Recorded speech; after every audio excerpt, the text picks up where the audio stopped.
살아계신 우리 하나님, 삶에 가득한 주님의 임재 불러주시고 채워주시네. 들으시고 응답하시네. 주의 손이 붙드시네. 흔들리는 우리의 삶을 주의 손이 고치시네. 상한 우리의 마음을.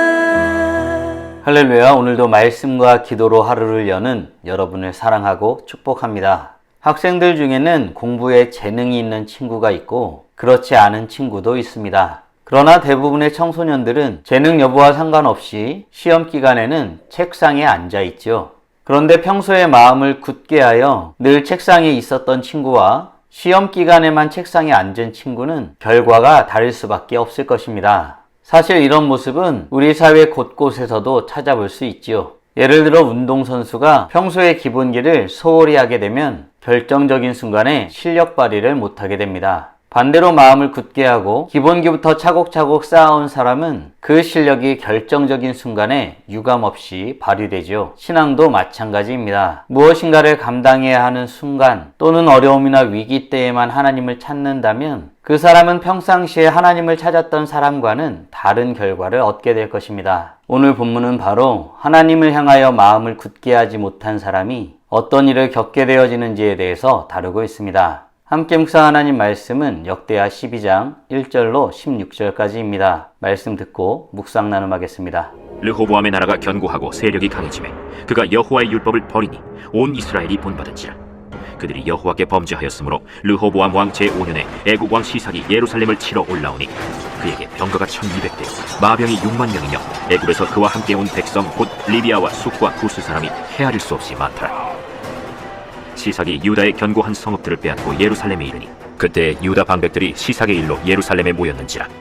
선지자 스마야가 르호보암과 방백들에게 나와 이르되 여호와께서 이같이 말씀하시기를 너희가 나를 버렸으므로 나도 너희를 버려 시삭의 손에 넘겼노라 하셨다. 이에 이스라엘 방백들과 왕이 스스로 겸비하여 이르되 여호와는 의로우시다. 여호와께서 그들이 스스로 겸비함을 보신지라.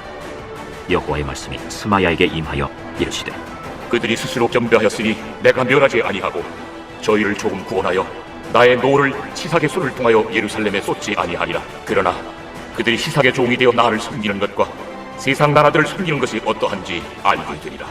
애굽 왕 시삭이 올라와서 예루살렘을 치고 여호와의 전 보물과 왕궁의 보물을 모두 빼앗고 솔로몬이 만든 금방패도 빼앗은지라.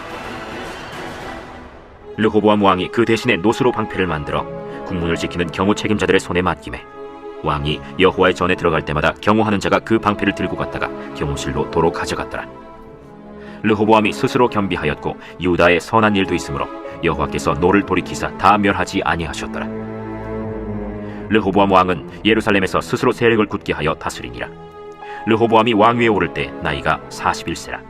예루살렘 곧 여호와께서 이스라엘의 모든 지파 중에서 택하여 그의 이름을 두신 성에서 17년 동안 다스리니라.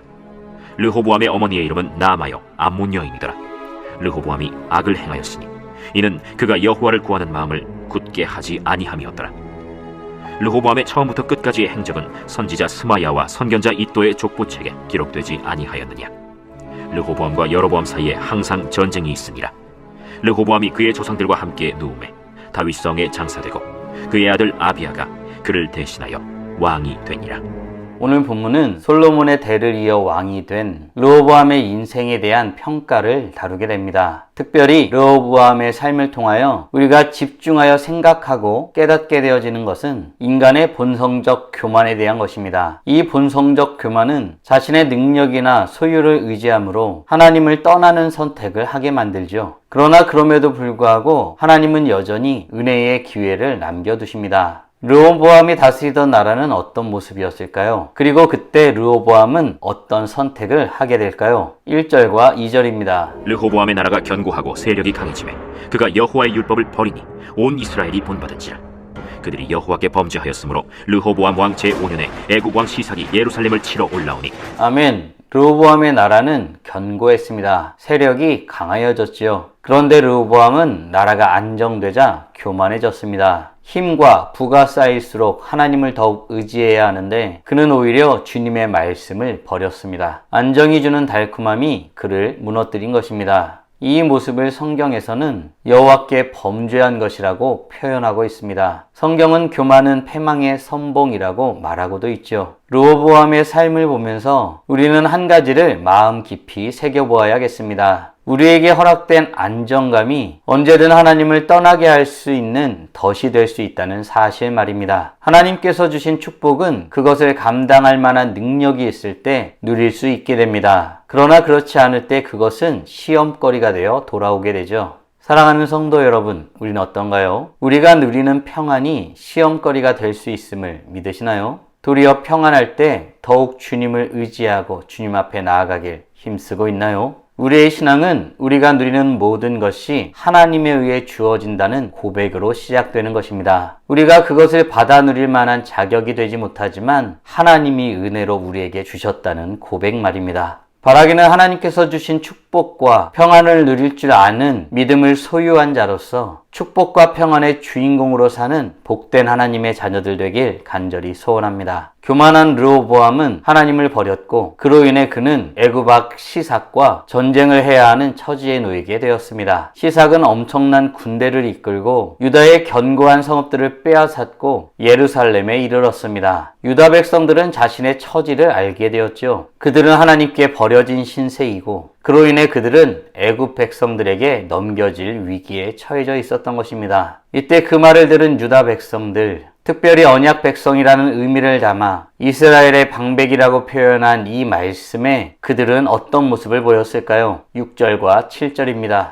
이에 이스라엘 방백들과 왕이 스스로 겸비하여 이르되 여호와는 의로우시다. 여호와께서 그들이 스스로 겸비함을 보신지라. 여호와의 말씀이 스마야에게 임하여 이르시되 그들이 스스로 겸비하였으니 내가 멸하지 아니하고 저희를 조금 구원하여 나의 노를 치사의 손을 통하여 예루살렘에 쏟지 아니하리라. 아멘. 르호보암과 그 백성들은 여호와를 버림으로 어려움에 처해졌지만 그들이 겪게 될 징계의 내용 앞에 그들은 겸손히 하나님 앞에 엎드렸습니다. 그리고 스스로 겸비하였습니다. 그 순간 하나님은 완전한 멸망을 하실 것을 거두시고 은혜를 베풀어 주셨습니다. 사랑하는 성도 여러분, 우린 어떤가요? 우리는 삶의 어려움을 겪게 될 때 변명거리를 찾고 있나요? 아니면 하나님께 겸손함으로 나아가고 있나요? 하나님은 교만한 자들을 물리치시지만 겸손한 자들에게 은혜를 주신다고 약속하셨습니다. 심판의 자리에서조차 겸손은 은혜의 길을 열어냅니다. 바라기는 혹 우리가 우리 죄악으로 인하여 어려움을 겪게 될 때에도 겸손하게 하나님 앞에 나아가기를 소원하는 복된 하나님의 자녀들 되길 간절히 소원합니다. 그러면 궁금해지는 부분이 있죠. 왜 르호보암은 이런 인생을 살아가게 되었을까요? 그의 인생은 어떠했을까요? 14절입니다. 르호보암이 악을 행하였으니 이는 그가 여호와를 구하는 마음을 굳게 하지 아니함이었더라.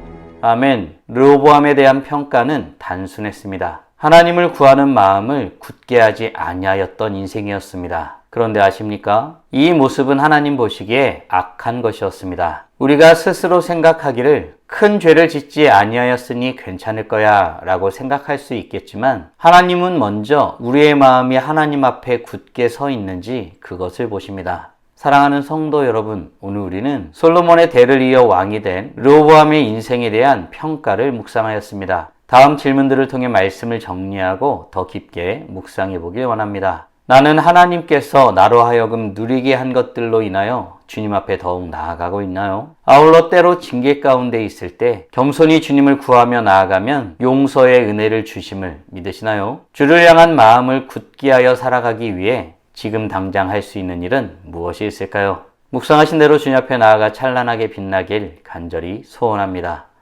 다 함께 기도하겠습니다. 살아계신 하나님 감사합니다. 오늘도 우리에게 복된 날을 허락하여 주시고 주의 말씀으로 주님 앞에 기도하는 모습으로 하루를 시작하게 하심에 감사드립니다. 솔로몬에 이어 왕이 된 르호보암의 삶에 대한 평가를 통하여 우리는 하나님 앞에 온전히 서고 있는지 다시 한번 돌아보게 됩니다. 하나님께서 우리에게 허락하여 주신 이 모든 것들에 겸손함으로 나아가기를 힘쓰는 우리 모두가 되게 하여 주시옵소서. 교만하여 선택한 것으로 인하여 하나님의 징계 가운데 놓였을 때 그들은 스스로를 겸비하며 하나님 앞에 겸손하게 나아갔습니다. 주님은 그때에도 은혜를 베푸셨습니다. 이 놀라운 복음에 우리가 언제든지 주님 앞에 겸손히 서기를 힘쓰는 모습으로 살아가게 하여 주시옵소서. 주님께 마음을 굳게 하여 주님을 고백하며 주님을 위하여 살아가기를 힘쓰는 우리 모두가 되게 하여 주시옵소서. 이로써 찬란하게 빛나는 우리 모두가 되게 하여 주시고 오늘도 주님과 함께 살고 이웃과 함께 살아 우리의 삶을 통하여 영광 돌리게 하여 주시옵소서. 이 모든 말씀 우리 주 예수 그리스도의 이름으로 기도드리옵나이다. 아멘.